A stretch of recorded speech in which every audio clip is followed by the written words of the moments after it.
So good morning, everyone. My name is Christopher Penn. I'm the co-founder and chief data scientist at Trust Insights. We're a consulting firm based in the Metro Boston area. Today, we're going to talk about generative AI and all the fun that it entails.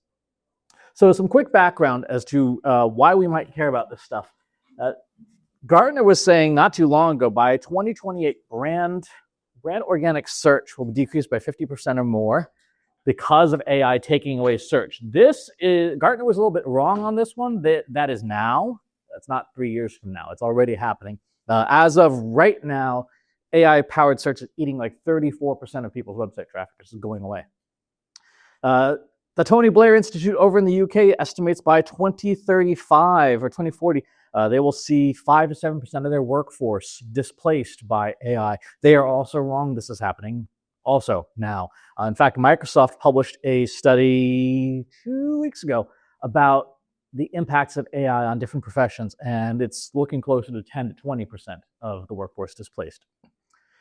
In every field, so this is education, students learn more than twice as fast in less time with an AI tutor than they do with an active learning classroom. That's how much more effective these technologies are, and they're more motivated.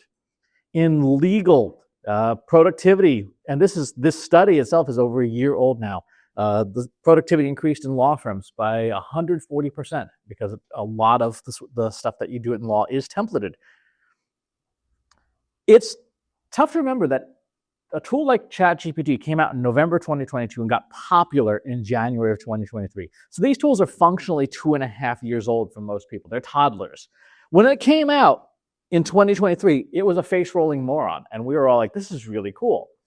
Since then, the technology has advanced so quickly that this line here represents what human PhDs are capable of doing in terms of tasks. As of April of this year, we have AI models now that exceed human PhD capabilities in terms of intelligence, and reasoning, and problem solving. And the technology is changing so fast that capabilities are doubling roughly every 6 months. So for those of you who have hair more my color, you may have heard of Moore's Law, which is that computing power doubles every 18 months. These things are doubling every 6 months about now. So if a tool that you like doesn't do a particular task today, there's a coin flip chance that probably in 6 months it will be able to do that. That's how fast the technology is increasing. There's a test that was developed named after Alan Turing called the Turing test, where you sit a human being in front of a computer and open up a chat, and the person starts chatting with it. And they have to decide, am I talking to a person or am I talking to a machine?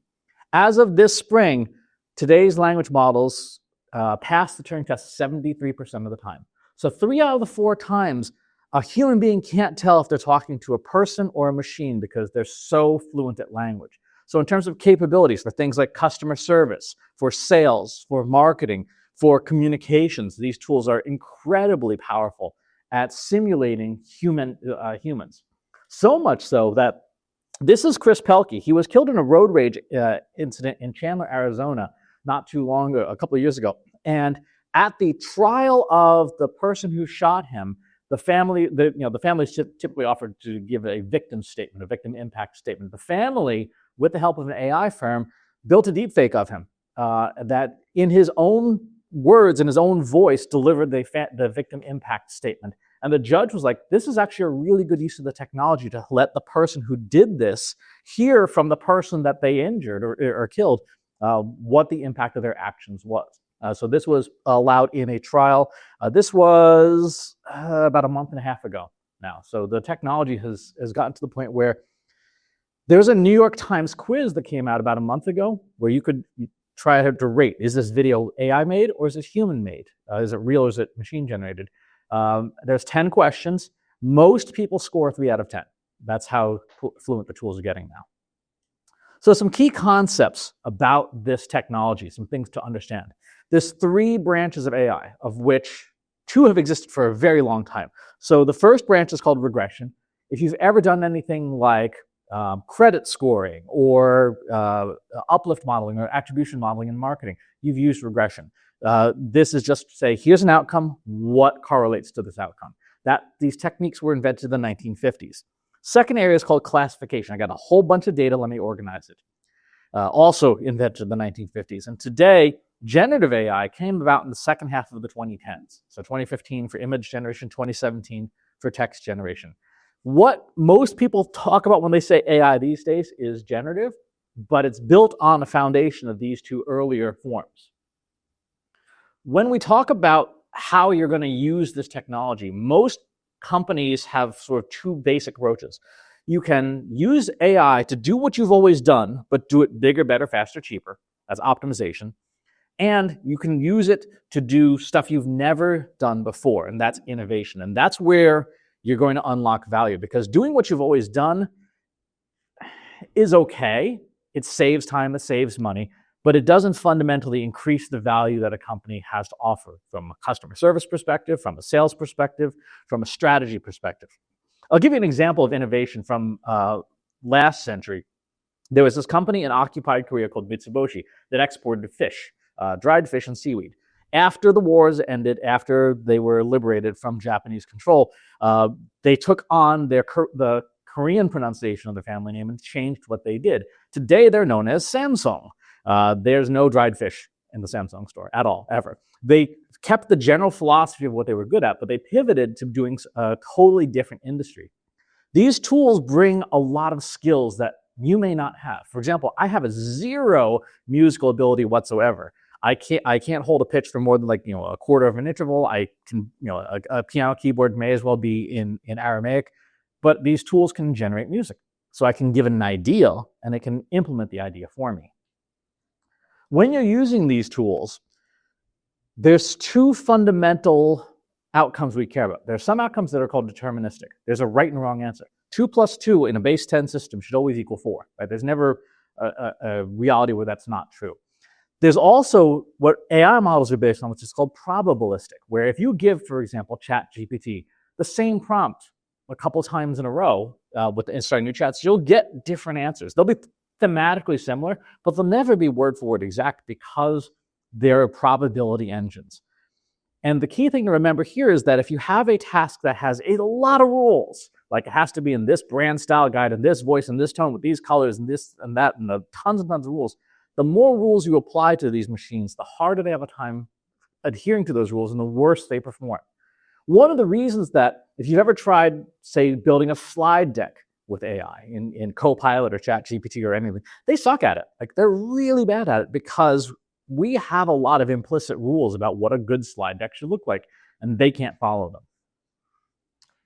In terms of, you'll hear me use the word model a lot. It's just a fancy word for software. In the same way that Microsoft Word is software written by humans for humans, a model is AI software written by AI for it to use. We never use models directly. We always have to have some form of interface on them. And you'll hear interfaces like ChatGPT and Google Gemini, Claude, DeepSeek, Midjourney, Copilot, etc. Under the hood, there's things named like GPT OSS 120B. These are model names. Qwen 3235B, A22B. These were clearly no one in marketing or product management came up with these names because they're terrible. But knowing the difference between a model and an interface is important because over time, you will need to pick out, okay, is there certain models that are better at a given task than others? There's two broad features of models we look for. One is called reasoning models. These are the smartest models available to us today. They essentially do a rough draft before they give us an answer. And then there's a second type called multimodal, which means we can give it images, we can give it audio, we can give it video, and it will know what to do with those things. Again, these are sort of the broad classes. You'll use them when you start building more advanced stuff like automations and agents and having them write their own software. You'll want to know what models do things best. One of the things that you've probably experienced in your inbox so far is that everybody and their cousin now has AI on their product, and everyone wants to sell you an AI service for $20 a month. The reality is, A, AI doesn't belong in everything.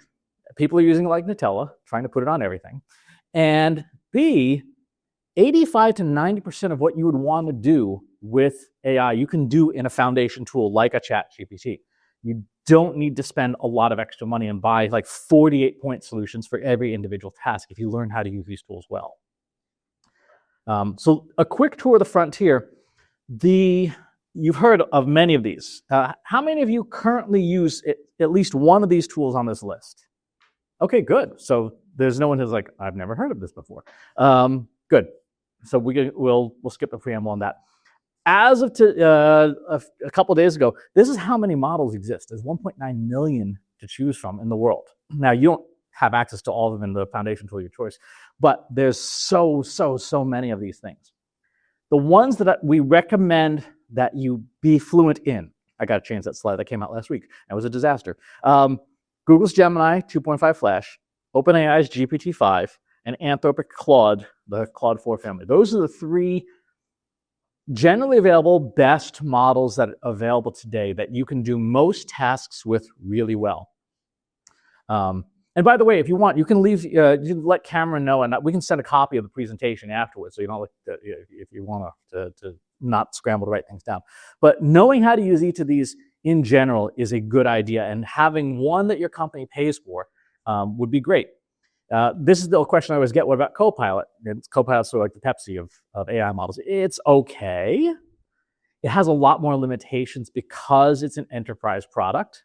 And therefore, it is typically 2 to 3 generations behind the cutting edge, but it is slowly getting better.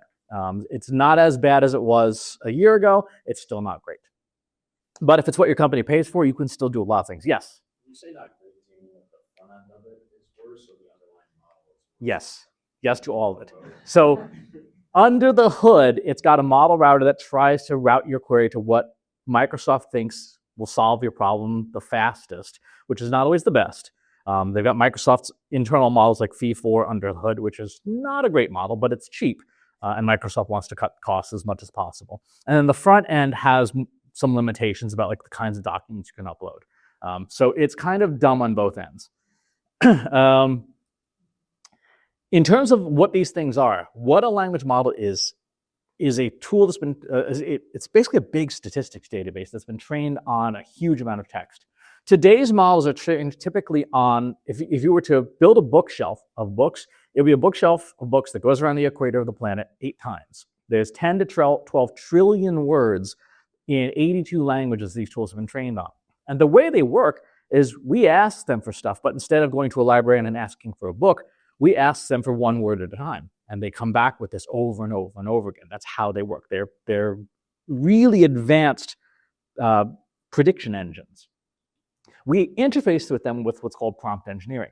Prompt engineering, conceptually, this is mathematically wrong. Conceptually, if you can imagine every word in a prompt having an invisible word cloud around it as you write a prompt, where those word clouds intersect tells the model, oh, this is the kinds of things that I would need to put in my output, conceptually. So if I ask it a question like this, what are best practices for marketing analytics? That's a stupid prompt, right? That is a crap prompt because there's so few words that there's so few intersections, and what you end up with is slop, right? It's bland, it's boring, it's not particularly helpful because I didn't give it enough information. If I double the number of words and I say, what are best practices for marketing analytics in 2025 for B2B consulting firms focused on the mid-market with a specialization in generative AI services, I get somewhat better of a response. It's still kind of slop, but there's more detail because I added more words, which means there's more word clouds, which means there's more intersections, which means there's a better response. If I go all out and I add in 4,000 words in these documents and then say, what are the best practices for me based on here's what my company is, here's what we do, here's how we do our marketing, here's how we do our sales, I get prescriptive advice for me. I can give it a lot of information that is tailored to what I care about, and it will give me really great recommendations. It'll give me really great insights. The key takeaway here is this: the more relevant specific words you use, the better your prompts will perform. If you could go home now, and that would be enough for today. In terms of limits, today's AI models can take at a minimum like a 90,000 word book as a prompt. Like you could put an entire book in. You shouldn't, but you could put an entire book into like a chat GPT and it will be able to process it. Anthropic's Claude and Google Gemini can handle 800,000 words at a time. They could handle the entirety of William Shakespeare's works as a prompt. Again, should you do that? No. Could you? Yes. It could handle that much information. So when you see on, LinkedIn or in the business publication of your choice, like, oh, keep your prompts short and succinct. No, that's the worst possible advice. as long as the information is relevant, have as many words as fits. Another thing that's kind of weird, we have all of these devices and we're used to imagine you're texting with a friend and you imagine the conversation you're texting back and forth, and the last thing you and your friend said to each other, you kind of keep in mind is the current context of the conversation. We think that's how AI works too. It's not. Imagine your friend was a very strange friend and texted you back the entire conversation every single time. You're like, what's wrong with you? Why are you doing this? That's how AI works. Everything in the current chat that you're doing gets recycled as part of the next prompt. So this means two things. One, if you've chatted with a tool like ChatGPT and you've given it information that's contradictory early on, when you give it a contradicting instruction later on, it gets confused. It's like, I don't know what to do. You said at the beginning of our conversation, be concise. Now you're saying be verbose. What should I do? So it gets lost easily. Second, if you change directions in a chat with these tools, again, all of the words that were happening earlier on influence later on. So if you're chatting about, blackberry front yard desserts up here, and then you switch to email marketing down here, all of that conversation about dessert is still influencing down here. So we have two rules. One, start new chats early and often.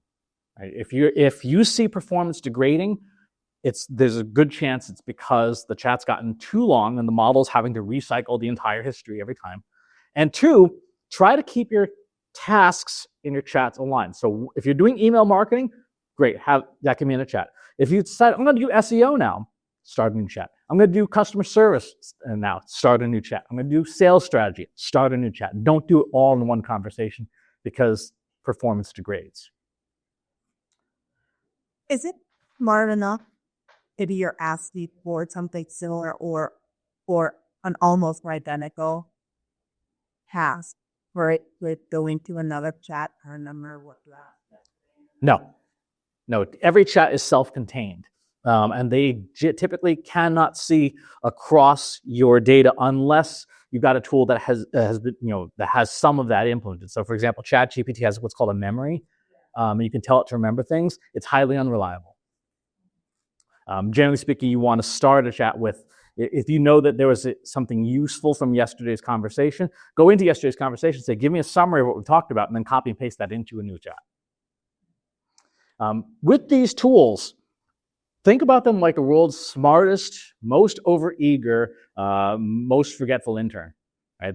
They are ready and eager to help, but they have absolutely no clue what they're doing. They can't find the bathroom. It's always day one at the office for them. How would you delegate to that person? How would you delegate to that person? You would never say, oh, go build me a competitive analysis of this firm, right? That would be a disaster. You would instead say, here's what firm is. Here's who our competitors are. Here's what a competitive analysis is, the way we do it at our company. Here's the output that I expect. Now go do it, and it will do it very fluently. You would never delegate an important task with so few instructions. You would give the intern a lot of instructions. And the same thing is true of these tools. Good prompting is good delegation. If you've ever had the experience, you've given it a prompt and it just kind of foams at the mouth and runs wild, it's because it's trying to be helpful. These tools are calibrated on 3 imperatives. Be harmless, like don't tell people how to do bad things. Be helpful, try to accomplish the user's wishes. And then be truthful. Truthful is a distant third for a variety of reasons. As a result, being helpful means it's going to try to do what you ask of it, including things you probably don't want it doing. So the antidote, if there was one magic trick for any of this stuff, it would be this. Paste this sentence on the end of every prompt. Ask me one question at a time until you have enough information to complete the task. Paste that at the end of every prompt. So you say, let's write a blog post about B2B marketing. You just hit enter and it goes, here's a blog post. I did what you asked. I'm helpful, right? And you're like, no, this is not what I asked for. You paste this on and it says, okay, great. Who's the audience? Who are you? What do you want to be out? What's the tone? What's the point? Who are you trying to influence? It will ask, these tools are smart enough to ask you questions and say, what are we doing? So by pasting this on the end of pretty much any prompt, you're going to get far better results every single time because it knows enough context to say, I can't fill this task until you tell me this, this, and this. So do this all the time. Another concept we call knowledge blocks. They're like digital Legos. the more of these things that you have that you build, the easier it is going to be to use AI. So think about a document about your company, right? And what you do, or your job, or how you perform your role. What would that be? Could you use any of the research tools out there and say, give me a summary of everything that you know about my company, commissioning a deep research project? Could you create a summary of, here's our style guide and handbook? These digital Legos are things that you drop into chats so that you don't have to retype them every single time. So an example would be doing that deep research. Another example would be taking the voice memo devices on here, right, and getting the beverage of your choice and saying, here's how I do my job, or here's the things that are important to me, or here's the tasks that I'm often asked to do. When I'm working with clients, I have one of these for every single client of, here's who this client is and what they care about and why they hired us. And so that when I'm working on a report or a project for the client, I can just drop that block in, and now I don't have to tell it, hey, here's who we're doing this project for. I can just drop the Lego block in. How you do anything, again, use the voice memos tool on your phone. It's free, right? And all of them have transcripts now. You just copy and paste the transcript, store it in a text file on your computer or whatever, and you can copy and paste it into any of these tools. Think about, for those of you who work in any kind of business development or know people who do, ideal customer profiles. Who is your customer? Who's your current customer profile? What do they care about? If you have a boss that is particularly challenging to work for, who is that person? What are the things that they prefer? What are the things that they don't prefer? How would you approach that person? Write it all down, record it, and then have that as something you can drop into any project. So it's at the end of the month, your boss is asking for a report. You say, here's who my boss is and their LinkedIn profile and the things they liked and didn't like about the last 8 projects that we did for them, and say, generate a report. And now the tools are smart enough to go, okay, well, this person cares about revenue, or this person cares about call center response time. And it will automatically reformat the things you're asking it to do to appeal to that person. Some of the blocks I recommend you have on hand about your company, how you do your marketing if you work in marketing, any kind of reports that you've run, your ideal customer profile, your strategic planning, any kind of frameworks that you have that are methodologies for how your company does what it does, or how you do what you do. Again, these can just be text files, they can just be PDFs, they can be any simple piece of information that you just copy and paste into prompts as you need them. So let's look at 7 different use case categories for how we can use these tools. They're language models, which means there's an infinite number of ways to use language. So we have categories: extraction, classification, summarization, rewriting, synthesis, question answering, and generation. So extraction is pretty easy. Let's take data out of data. How many of you have a Google business page? Or do you know if your company has a Google business page? Okay, so if no one's hand is up, then that's some homework for you to do if to talk to people in marketing. One of the things you probably noticed on Google business pages is that you can have reviews, and the reviews are extremely hard to get out of Google reviews, right? You have to typically buy extra software. Well, no, you don't. What you do is you turn on screen recording on your phone or whatever, just scroll through it, record the video, and then you hand the video to a tool like Google Gemini and say, transcribe my reviews, and put them into a text format that I can use.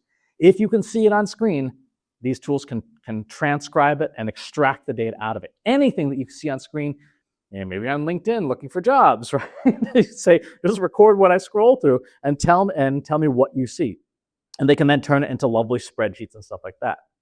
If you work with any kind of dashboarding software, so customer service, sales CRM, Tibco, Tableau, and you're like, this is a pain in the ass. I didn't even know what I'm looking at. I don't know who put this report together. If you use Google Analytics, which is the world's worst analytics product, there's a lot of data in here and none of it makes any sense.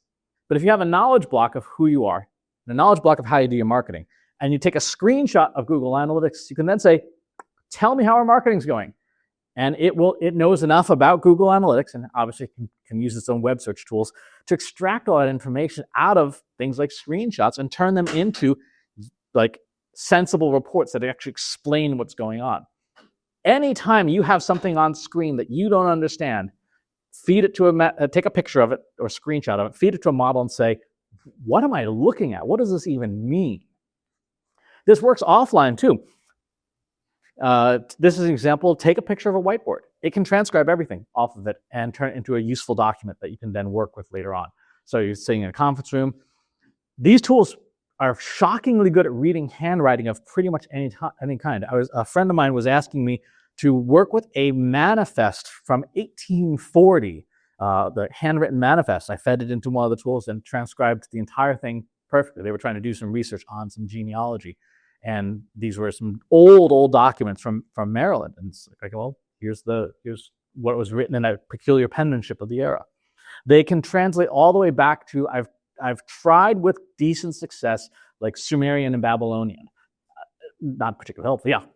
So you can do all this with the free version, so you have to pay You can do it with the free versions. The paid versions work better. In general, the $20 a month ones. Second category, classification. Take your data and organize it. Suppose you have a lovely spreadsheet. You're like, I don't know what to do with all this information. There's a lot of it here. What do I do with it? You can say, help me organize it. Help me classify it. Put some sentiment scores on it. And then turn it into a graph so that I can actually see what the data is. I don't have to sit here and try and read a spreadsheet. This is an example of a restaurant review. Let's look at the stars. Look at the sentiment of what people wrote and understand and organize our data. These tools are extremely fluent at being able to analyze data and report on it in ways that our brains understand better than just a spreadsheet, which will make your eyes go cross-eyed. Third use case is summarization. How do I take big data and make it small? Everyone should probably have something like this now. You probably do in Zoom or in Google Meet or in the phone system of your choice, Otter, Fireflies, that transcribes your calls, right? As you have conference calls and meetings. Well, guess what these things are? These things are knowledge blocks. They're data. So for example, when I'm doing stuff at the end of the month to round up for a client, I'll take all the calls that I've had with that client and say, what did we do for this company this month? What did we talk about? Are there things I forgot to do this month? Remind me. I can take my entire inbox for that client and say, remind me what is still outstanding that we didn't get to. All these tools are very good at that. Again, summarization, turning your even charts and graphs just into a one-pager for your stakeholder to say, here's what you need to know, right? This is for a restaurant owner. Here's the three things that you do well at your restaurant based on your Google reviews. Here's the three things people have problems with. Go fix them. Right? So you're not asking this person to sort through reports and charts and graphs, saying, just take approach on these things. So we do have this capability in our company, and we have some resistance to using it because of communication, things like that. So they don't want to use a summary because their credit summary is so correct. So how do we combat that? So hallucinations occur because a model either has conflicting information or wrong information or doesn't have information at all. And we'll talk about this more in a little bit, but the more data you provide, the less it hallucinates because you're not asking it to create something anymore. You're just asking it to organize something you've already given it. And two, you should still have humans reviewing the outputs. Right? There's absolutely nothing wrong with saying, as part of this process, yes, we're going to have a machine create the summary, but an expert will review it and say, this is not right. And so having those built-in checks and balances reassures people that you're not going to hand something off that's incorrect. How does a human review it and verify it's accurate without them reading and summarizing their own? So how does it say that? The way I approach it and the way I suggest people approach it is kind of like what you do in manufacturing when you have sampling. You don't test every single product off the line. You test every 100th product or every 1,000th product off the line. What's the expression? A spoonful of soup well stirred tells you all you need to know about an ocean, right? Because that's what's in the data. So that's what I would recommend is to say, if someone is resistant, say, okay, yeah, start off checking until you're confident in the outputs and then reduce the frequency until you're like, okay, we're just going to spot check every 30th day or whatever, just to make sure it's not falling off the rails. Or anytime a new model comes out, like last week, ChatGPT rolled out GPT-5, which was a hot mess. Immediately you go and say, okay, let's spot check this new system, make sure that it's still behaving, which it wasn't. Another example, summarization. Last November, Google rolled out a big, huge change in how it does search. And there's 400 hours of talking heads on YouTube, foaming at the mouth about this. I wasn't going to listen to all 400 hours. I said, grab the closed captions, summarize them, and tell me what the main points are. Of the 30 main points people talked about, there were 3 that were relevant. So I saved myself 400 hours. You can also, all the major paid tools, Copilot Research, Gemini Deep Research, ChatGPT Research, Perplexity Deep Research, have research capabilities in them that can go out and grab a whole bunch of data and summarize it down on pretty much any topic. So you can say to them, I need 5 potential, leads to go cold call in this area that meet these criteria. And if you do it well, they will go out and do that research. If you work in public relations, you can say, I need, how does this reporter want to be pitched? Go look at all their existing stories. And these little sub-agents will go out, do their thing, bring all the data back, and create phenomenally good reports that have citations and show you the exact sources that they pulled from. Anything where you would have an intern go and do some research, these tools can do better and faster. 4th use case, rewriting. Take one form of data, turn it to another. A friend of mine said, I've got some, this is awful. They asked me to review this NDA, and I looked at this NDA and I said, what happened here? Did you copy and paste this off of Reddit? Were you drunk? What is this? It was a hot mess. Turns out both things were true. So I said the tool, rewrite this to conform to what a standard NDA should look like. It did. I then handed it to my human lawyer, because you never ever use AI output for finance, law, or health without a human expert looking at it. And the human lawyer said, yes, this is fine to sign now. Thank you. It's a good thing you didn't sign the first version, but also it was unenforceable. Anything you don't understand, these tools can help you understand. They're the world's best professional development tools in the world. So building information management, type of software in architecture and engineering. I didn't understand it. I said, explain it to me in terms of pizza. I said, well, it digitally pre-bakes the pizza first to figure out if it's going to be any good. And then you can, if it is, then you can actually go and bake the pizza and not waste ingredients. Oh, that's what the software does.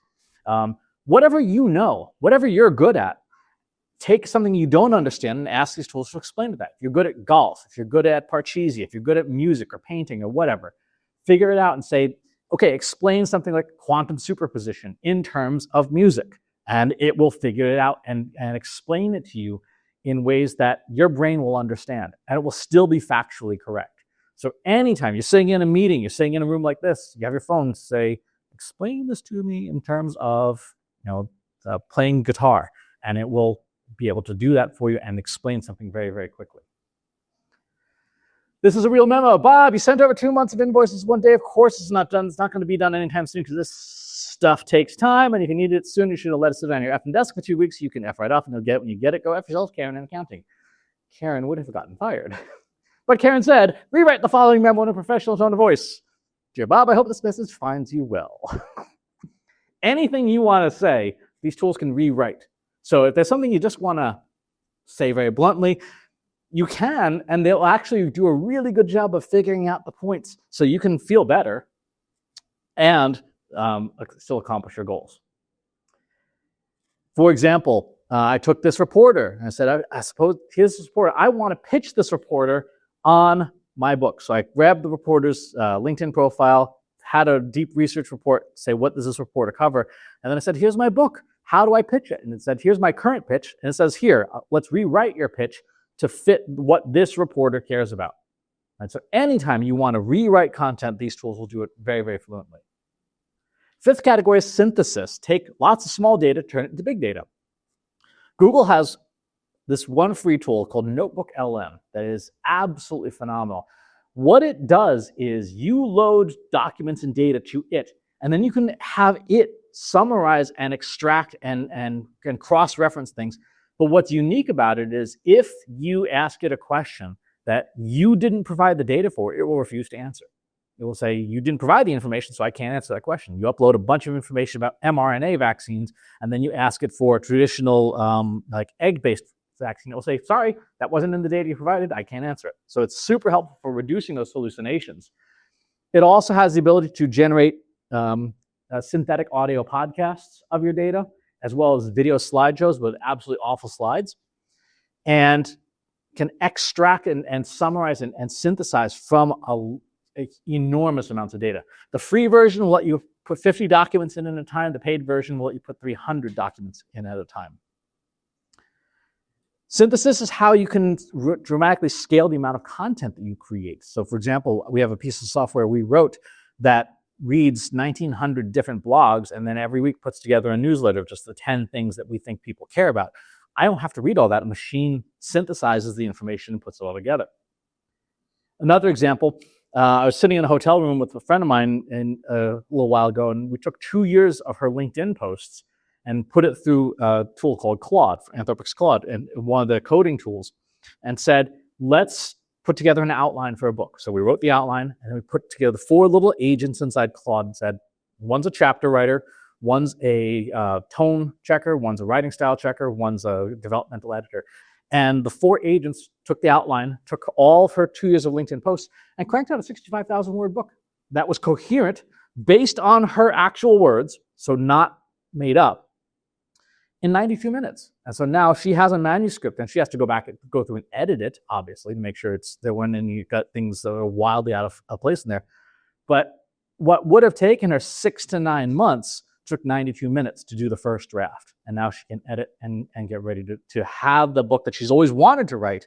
And she kind of wrote already because 2 years of LinkedIn posts was like 300,000 words. It was just kind of all over the place.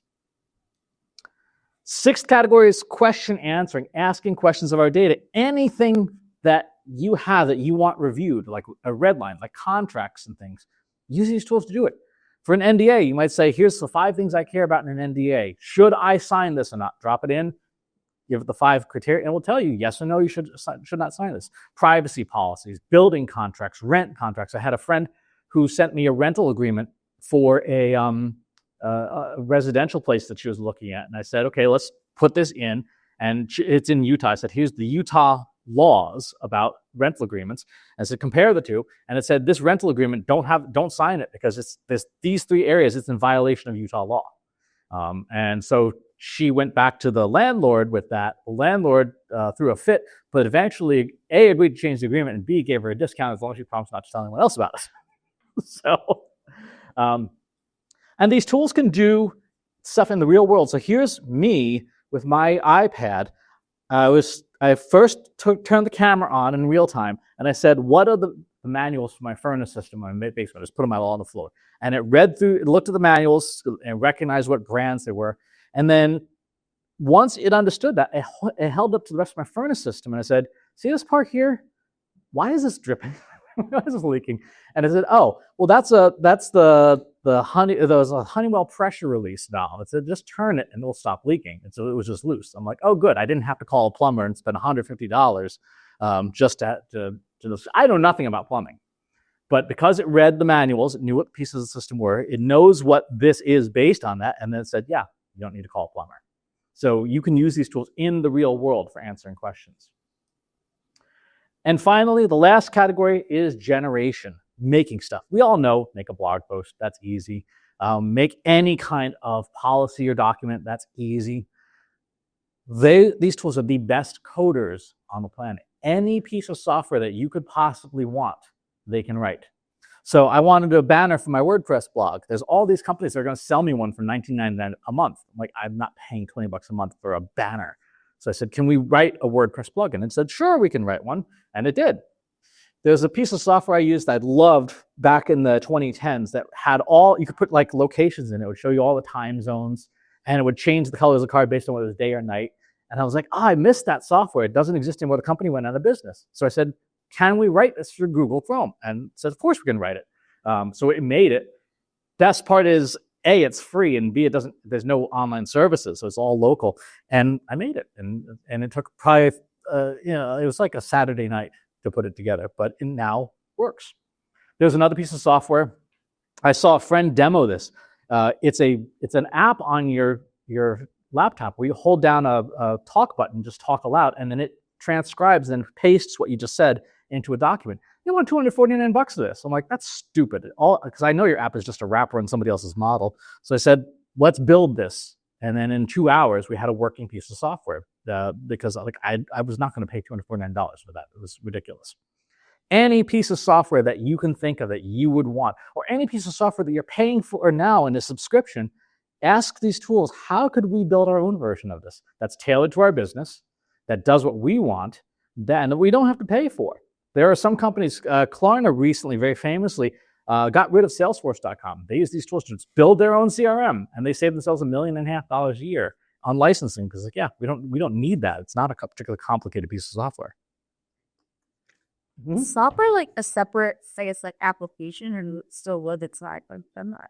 I guess how you go from like the prompt to your software. There's a section of Gemini called Canvas where it can actually generate the software in the browser for most languages. Then you have to copy and paste it, to turn it into like a Python script on your computer. There's also dedicated coding tools that all the manufacturers make. So there's a Gemini coding tool and a coding extension that can sit inside of a coding environment, and you would give instructions in there. So how do we get started with this stuff? Well, here's the worst way to do it. To say we're going to use AI for everything. Right? It's like saying we use blenders for everything. And then you're like, yeah, but we're a steak restaurant. That's a bad idea. No one wants a blended steak. The best way to identify AI use cases is to figure out what task makes you feel like this. For me, it's expense reports. I love expense reports like I love dental work. So the first use case for me was, how can I have a machine do this for me? Because it's stupid, it's a waste of my time, and I never want to do it again. And that was how I started figuring out what to tackle. Another one that I don't work at an agency that has timesheets anymore. I used to work at an agency that has timesheets. Timesheets are a waste of time. There's absolutely no reason why any of these tools today, particularly the ones that have built-in agents, like the more advanced version of ChatGPT, I can just go into your timesheet system and type in your time for you. You just dictate out loud, here's what my times are this week. You go fill it in. But figure out what those things are. Start with the problem. What problem do I want to solve, AI or not? Who's responsible for the problem? How do we do it today? And then you have a conversation with the tool of your choice and say, how would I solve part or all of this problem with an AI tool? And then figure out how you're going to measure success. That's a very straightforward way to figure out, to make smart use of AI.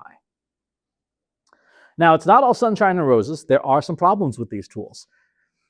This is my favorite quote from the Captain America movies. Dr. Erskine talking to Steve Rogers says, amplifies everything inside. So good becomes great, bad becomes worse. Those tools are literally amoral. They have no ethics whatsoever. By design, you are responsible for what you do with the tool. They do have biases. So for example, these are 2-word prompts for Meta's image generator: a lawyer, a senator, a surgeon, a teacher, a secretary. Can anyone spot the problem? There's more than one.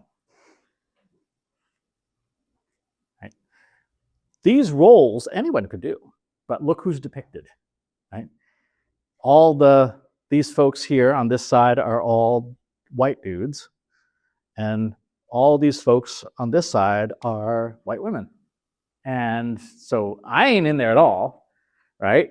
And a teacher can be any gender, a lawyer can be any gender. So these tools do have biases. To mitigate bias, you have to ask it to do that. You have to say, don't make me a picture of a senator, make me a picture of a senator who's a 49-year-old Korean man with gray hair and glasses, wearing an ill-fitting suit, right? So you have to have the thought to say, okay, let's counteract my own internal biases to make things that are less biased. Someone at your company, if you're doing these tools, has to always ask this question, what could go wrong, and answer it unironically. How could these tools be misused? How could they go off the rails? What safeguards should we have in place? Because they do things like hallucinate, right? They make things up because they're trying to be helpful. Imagine you go to a librarian and say, I would like a copy of The Joy of Cooking. And the librarian says, I'll help you, runs off to the back, comes back and says, here's The Joy of Sex. That's close. You're like, no, that's not it. No, but in the attempt to be helpful, it tries to fill in the blanks. So the more data you provide, the lower the risk of hallucination. And so if you provide the data, if you provide the voice memos, if you provide the information, the models don't have to make it up to fulfill a task. So the more you provide, the better it performs. We'll skip past this one. For copyright, there's copyright issues with their outputs. Back in 2018, a photographer was on Safari, and this chimp took a selfie with it. Took the photographer's camera, took a selfie. This went to court. The court ruled the photographer didn't do the work that the chimp did, and therefore the copyright was owned by the chimp, except chimps can't own copyright because they're not human. That precedent means that machines that make stuff also can't hold copyright. So if you say, write me a blog post about B2B marketing to ChatGPT and it spits out a blog post, that's not copyrightable because you didn't do the work, right? It did the work. You gave it a prompt, but it did the work. Now, if you provide a voice memo of you saying, here's my thoughts about B2B marketing, and you foam in the mouth for 10 minutes, and then you feed that garbled transcript in and say, just clean this up, that's a human-sourced work. You did the work, and then it's just refining it. So you would own the copyright in that case. But make sure if copyright is a concern at your company that you talk to your legal team about it. In terms of privacy, you're not paying. You are the product. Your data is the product. These models, the free ones, there's no such thing as free. Any product that is free is using your data. We have a whole chart of what is and is not safe to use. The green ones are mostly safe, which means they don't learn from your data, and no human will look at them unless you do something stupid like, how do I build this very bad thing? The ones that are in red, particularly XAI's Grok, never use it, ever, for any reason. It's dangerous. This becomes a problem at companies because this was last year. Now 90% of knowledge workers are using AI, whether or not they have permission to at work. And so if your company didn't provide paid tools, your employees using free ones, and your data is leaking out the door. And again, these tools are really smart. This is a case from 2024. A mid-level manager was sent a deepfake of the CFO and transferred $200 million to an offshore fund. They'll never get that money back. They do have sustainability issues. These tools consume enormous amounts of power, not so much when you're using it as when they're being made. So we want to be cognizant of that and try to use the smallest model to solve a problem as we can. That's what OpenAI's new GPT-5 does very well, is it tries to figure out what's the most efficient way to do this task. Same for Copilot, although Copilot has some other issues. These tools are very good at compromising privacy. So I took a selfie I took a food photo of a dish when I was staying at a hotel in Miami, and in 2 minutes and 30 seconds, it told me what hotel I was at, just from the food photo, because it had the environmental background, it had the food, and it had a corner of the menu in the shot. And that was enough for the model to correctly identify where I was staying. So we have to be cognizant even of the data we're putting out on the web. Even if we don't use AI, other people are using it. Didn't have access data. Huh? Didn't have access data. No, not at all. It was on Instagram. A concern a lot of people have is how this is changing people's thinking habits, right? So there's what's called cognitive offloading, where you just let the machine do the task, and over time, you get less fluent at it because you don't do it as much anymore. The general rule of thumb is if you are asking AI, you're offloading. If AI is asking you, you're enhancing your own abilities. So when you paste, ask me one question at a time, so you have enough information to do this task, the AI is going back and challenging you to think more about the task, and that improves you. If you're never being asked any questions when you're working with AI, you're offloading, you're reducing your capabilities rather than expanding your brain. And these tools can have issues with, they try to be helpful, sometimes to the point of being sycophantic, which means that they will agree with you even when you're wrong. So this is an example, an investor of OpenAI, Jeff Lewis from Bedrock, basically has given himself a case of psychosis because he continually asks more and more off-the-rails questions of ChatGPT and kind of just agrees with him and reinforces some very serious mental issues and mental health problems he's already had. And he's doing this very much in public. All right. So in the last few minutes here, let's talk about the question everybody has, which is, how is this going to impact your career? Who's going to lose their jobs? There's two perspectives on this. There is the naive, say everything's fine, nothing, there's going to be no problems. And there's also sort of the absurd doomsday, like everyone's fired, too bad. The truth is going to be somewhere in the middle. It takes a human being about an hour to harvest a bushel of corn by hand. It sucks. I've done it. I never want to do it again. That same human being driving a John Deere X9 1100 can harvest 23,000 bushels of corn in an hour because they just drive the thing on autopilot with this gigantic building-sized vehicle, and they're much more productive. That analogy is what's going to happen with knowledge work, where one person with the aid of machines will be able to do phenomenally more amounts of work than a person without it. The challenge is this: we had 150 years to adapt to the changes in mechanization in agriculture. We will have 150 weeks to do this with AI because the tools today are greater than PhD levels, and that was 2.5 years ago. They were toddlers. And there's a lot of companies that are making some very questionable decisions. This is Duolingo, the stock-eary owl, says we're going to stop using contractors to do work AI can handle. AI is going to be part of performance reviews and hiring. And it's to the point where 66% of leaders say they won't hire someone without AI skills. 71% say they'd rather hire a less experienced candidate with AI skills than a more experienced candidate without them. So the imperative is on us to evolve from being individual contributors to basically being conductors of the orchestra, to being managers. But we're all managers. We're now just managing machines in addition to people. In terms of how this impacts your career, depends on the kind of company you work for. So if you work for a progressive company, they're going to say, okay, great, you got fewer tasks that you need to do. Let's upskill you and have you do things that are uniquely human, that you're good at, that humans want. Regressive companies will just cut headcount as fast as possible to try and achieve an extra 1% of profitability. The bottom line, though, is if you're complacent today, you're probably going to be displaced tomorrow. In terms of what's happening next, these language models are finding their way into real-world machines. So this is Boston Dynamics Spot. Boston Dynamics Spot now has a language model tied to it. Pleasure to meet you, Matt and Butcher. Shall we commence our journey? The charging stations where Spot robots rest and recharge is our first point of interest. Follow me, gentlemen. So this thing has a language model tied to it now. So when it does factory inspections, instead of having to the inspector having to look at a tablet of reports, they can say, "What did you see today?" And it says, "Oh, on the 3rd floor, dial 9 on the system is showing a high pressure gauge. You might want to go check it out." In Spartanburg, in BMW, is working on building its first lights out facility. So there's no humans at all on the floor now. It's just going to be machines, and the machines can learn how to do tasks over time and improve their capabilities. So we're now getting to the point where this is what the assembly line of the future looks like. This was as of last year, it has improved since then. And it's going to be everywhere. So this is Visa. They have an AI credit card, came out a month ago. Comes with a chatbot on your phone. You say, I want to do this thing. Show me my options, and then just authenticate and go book it. And so it does the shopping for you. So for a lot of businesses that sell B2B or B2C, they're now having to figure out, where did this customer come from? Where did this sale come from? We have no idea because there wasn't a human there. It was a machine that did the purchasing. So some final thoughts. The 3 meta skills that you need to have. Number 1 is critical thinking, because as machines get smarter, they make smarter mistakes.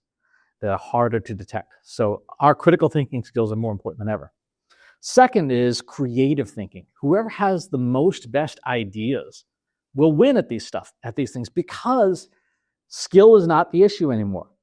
If you want to create video, you want to create audio, you want to make a song, you don't need the skills to do that. You need to have the language and the ideas for what you want to create. And the third skill to have is a good skill of curation. What data do you have access to? Where can you get it? How can you make sure it's in good condition? And how can you put it to use in these tools? Whoever has the best data will win. Again, these tools are amplifiers. They take what's good and make it better. They take what's bad and makes it worse. If you're interested, I have a book for sale. And if you have questions, I have 5 minutes for questions you may have.